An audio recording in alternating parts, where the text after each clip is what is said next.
You think you know someone. You trust them. You think the person you care about would never hurt you. But what happens when the person you let into your life becomes the very thing that makes you fear for it? This isn't just a story about a toxic relationship. It's about obsession, control, and the terrifying realization that someone who once said, "I love you," might be willing to cross every line you thought existed. Tonight's story will make you question the people you let close to you and wonder if someone is watching you right now. I dated a girl named Grace in my senior year of high school. I'm 20 now, and even though it's been a couple of years, the memories of her still make my stomach drop. I don't use her real name for privacy, but that doesn't make the story any less real. We met through work. At first, it seemed harmless, sweet even. She would occasionally come by to see me at the store, standing in the corner, quietly watching. I thought it was cute at the time, like admiration or a crush. But it wasn't just admiration. It was something else, a constant weight on my chest that I couldn't explain.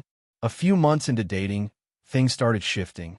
She wanted to know everything I was doing, who I was with, where I was going, all the time.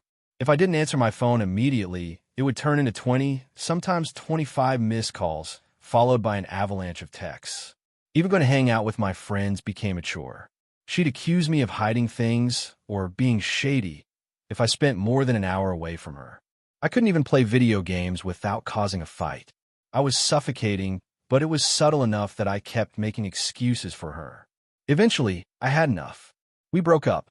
I thought that would be the end. I was wrong. It started the very night I tried to move on. Grace showed up outside my work. At first, I thought it was coincidence. Maybe she needed to talk. Maybe she had a legitimate reason.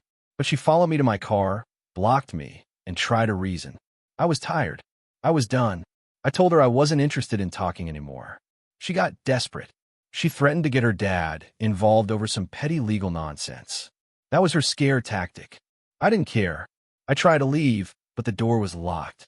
She dug her nails into my arm, harder than I thought she could. It hurt, but more than that, it scared me. I swung the door open and got out. I drove home faster than I ever have in my life, my heart pounding like I just run a marathon.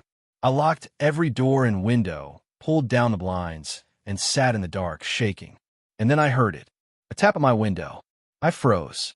My window blinds weren't great, and I knew she could see me. I didn't want to open it. I didn't want to move. I pretended not to hear her. She didn't stop. The tapping turned into pounding. Her voice became audible. "You can't do this to me. You're an asshole." My stomach sank. I looked to the left and saw the shadow of a tree. A figure emerged, hooded, face hidden.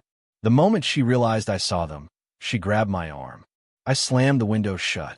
They ran back to her car. I dialed 911, hands trembling. They left just before the police arrived. Even after that, I wasn't safe. It didn't end there. There were other incidents, creeping, stalking, messages from unknown numbers, but nothing I could immediately prove. I tried to move on, to live normally. But the paranoia had taken root. It was Amy's story, though, that showed me just how far obsession could go.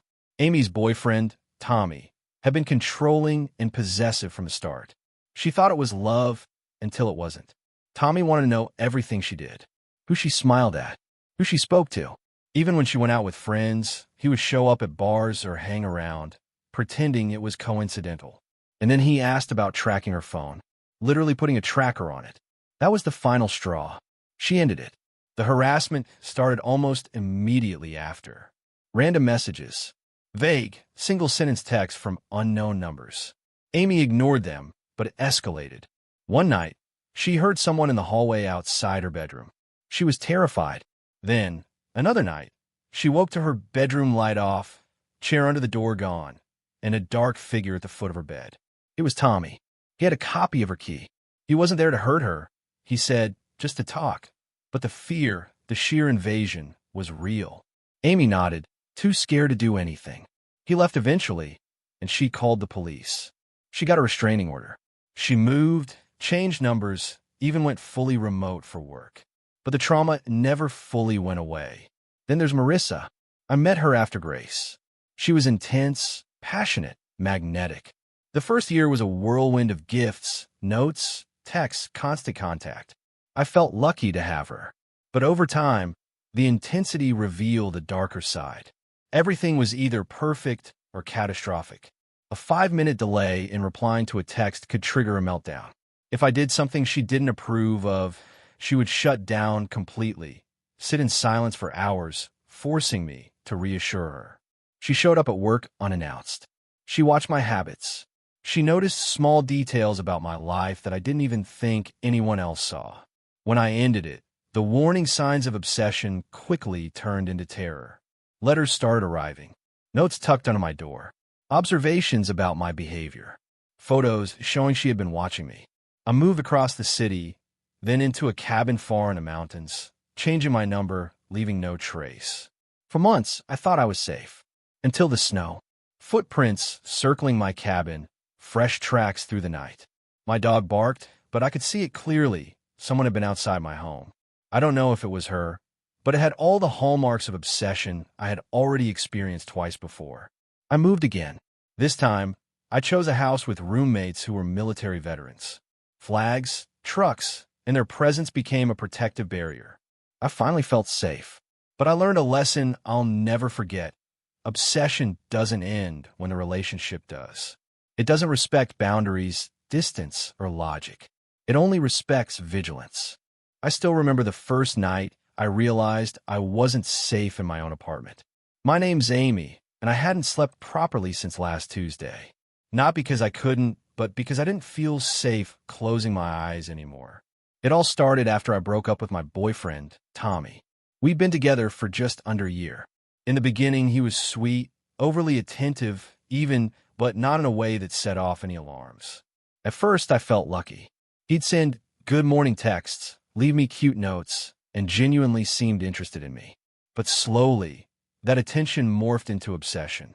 He would get upset if I didn't reply immediately. He asked questions about who I smiled at, or if any men had looked at me during the day. He would show up unannounced at my work, sometimes just standing outside, pretending it was coincidence. If I went out with friends, even just a casual night out, he would appear there too, insisting I go home with him. I didn't see it at first. I laughed it off.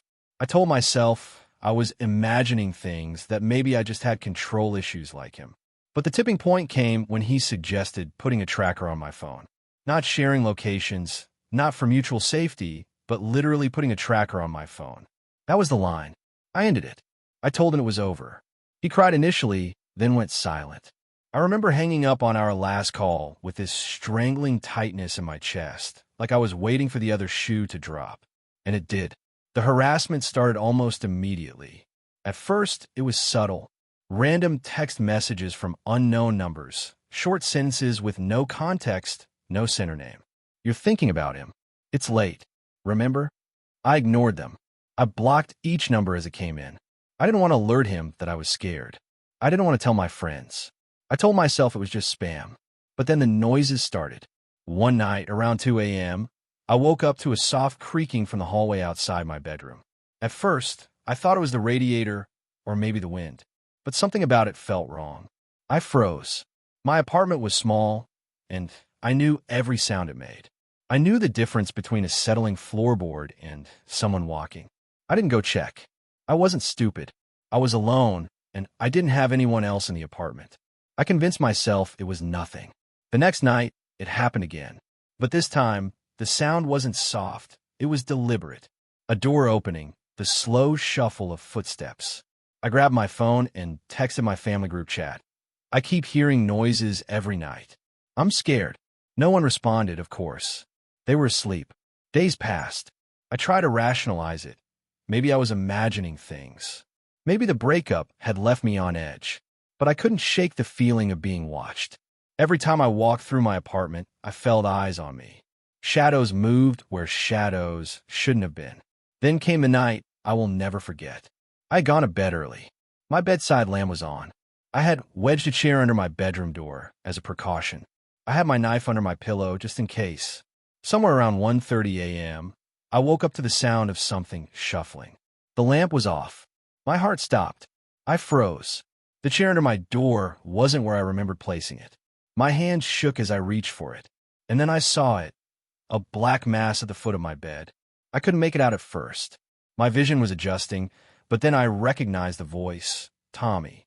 Calm down, he said softly, but there was an edge to it, a possessive tone that made me freeze in terror. I screamed. He immediately put his hand over my mouth, silencing me. Shh, don't scream. I'm not here to hurt you. Just talk to me. I nodded, terrified. My mind raced. I debated pulling the knife under my pillow, but I wasn't sure if I could use it. One wrong move, and he could have hurt me. He continued, whispering that he wasn't there to harm me, that he just needed to talk. The realization hit me like a gut punch. He had made a copy of my key. He hadn't told me. This wasn't a break-in. It was premeditated. He had planned this. After what felt like 30 minutes, he left. I immediately called the police and filed a report. I stayed with my parents until I could find a new apartment and eventually got a restraining order. But the trauma didn't fade. Even now, I check doors 3 times before sleeping, and every creak in my apartment makes me jump. It didn't end with Tommy. It was Marissa. I met her after Grace, after all the chaos had subsided. Marissa was intense. She was passionate, magnetic, and seemed to pull you into her orbit. The first few months were incredible. She would leave notes on my mirror, text every night, and surprise me with little gifts. But that intensity slowly turned toxic. She didn't do calm or wait and see. Everything was either perfect or catastrophic. If I was 5 minutes late responding to a text, she'd send a flood of messages, escalating from worried to angry to apologetic. One night, I tried to leave the apartment to meet friends. She accused me of cheating because I had liked a photo of a girl from high school on Instagram. I explained, but she shut down completely. Hours of silence. I felt trapped. Then came the notes. At first, they seemed harmless, nostalgic even. I miss waking up to you. I still sleep on the side of the bed where you used to lay. But then they got stranger. You always check the door 3 times before going to bed. You probably don't notice, but I do. Then a Polaroid. Me walking my apartment building, taken from behind. Snow on the sidewalk. Written in red ink. Your shoulders slouch when you're tired. I moved. Cross city. Changed my number. Even my email. I went off the grid as much as possible. For months, I thought I was safe. Then came the snow. Footprints around my cabin. Outside. In the dead of night. My dog went ballistic, barking at the window. I couldn't tell if it was her or someone she had sent. I didn't want to find out. Finally, I moved in with roommates, 3 military veterans. Trucks outside, giant flags. They were intimidating even to the bravest of strangers. For the first time in months, I felt some semblance of safety. I had a routine, a structure, and a sense of protection. But the psychological trauma stayed with me. Every shadow, every creak of a floorboard, every unexpected tap at a window made my chest tighten. Every letter, every photo, every minor detail reminded me that obsession doesn't respect boundaries. I learned something crucial through all of this. Obsession, when fueled by mental instability, can escalate in ways you never expect. It doesn't matter how careful you are. It doesn't matter how far you move. It doesn't matter if you change your number, your address, or your life. It's about vigilance, about recognizing danger before it becomes a physical threat. I can't sleep without checking doors.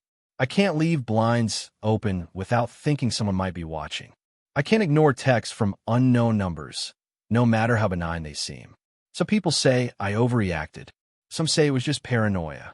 But I know better. I felt fear I wouldn't wish on anyone. I've woken up to someone standing at the foot of my bed. I've held a knife, terrified of someone I once trusted. I've seen the lengths people will go when they feel entitled to control. So, if there's one lesson in all of this, it's this: trust your instincts. When someone's behavior makes you uncomfortable, don't rationalize it away. Pay attention to the signs. Obsession doesn't respect boundaries, distance, or common sense. It all started as a weekend getaway that was supposed to be relaxing. My name's Ethan, and I work long hours in the city. By the time Friday came, I was desperate for fresh air and quiet. My friend Kyle suggested we rent a cabin in the mountains for the weekend. Secluded, no neighbors, no distractions. Perfect. We left Friday morning. The drive took nearly 5 hours, winding through dense forests and narrow roads. The deeper we got into the mountains, the quieter it became. Even the air seemed heavier, thick with pine and something else I couldn't identify. By the time we arrived at the cabin, it was late afternoon. The place was exactly as advertised.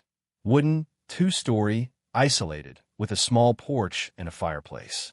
Kyle immediately began unpacking, chatting about making a fire, cooking dinner, and how this was going to be the perfect escape. I tried to shake off the unease gnawing at the back of my mind. There was something about the forest that felt off. Too still, too silent. After dinner, we decided to explore the surrounding area. The sun was setting, and shadows stretched long and deep between the trees. Kyle laughed when I mentioned the silence, saying I was just spooked from city life.